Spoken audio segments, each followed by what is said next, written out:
Here is my response. Text is meaningless without context, and what usually happens with Looking for Alaska is that a parent shows one particular page of the novel to an administrator, and then the book gets banned without anyone who objects to it having read more than that one particular page. The scene in question involves a very awkward and ultimately failed attempt at oral sex, which is described in very cold and clinical language. In fact, the entire passage contains only one adjective: nervous. And then, in the book's next scene, two characters have a much more sensually described and passionate, but much less sexually explicit interaction. That passage ends, "We didn't have sex, we never got naked, I never touched her bare breast, and her hands never got lower than my hips. It didn't matter.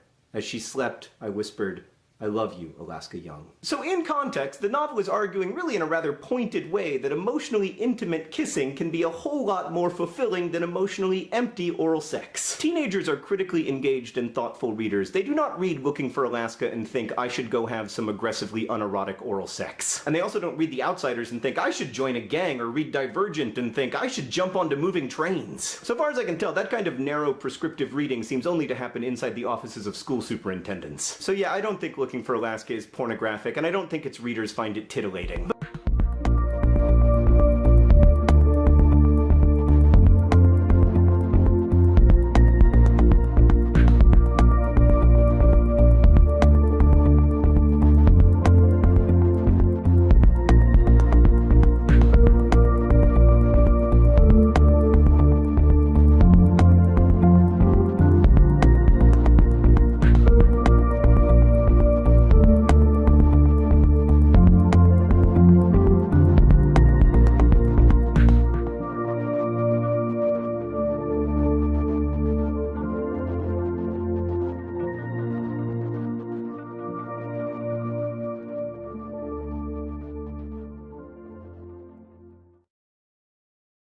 No, I don't feel fully aware or updated on the issue of banned books in public schools.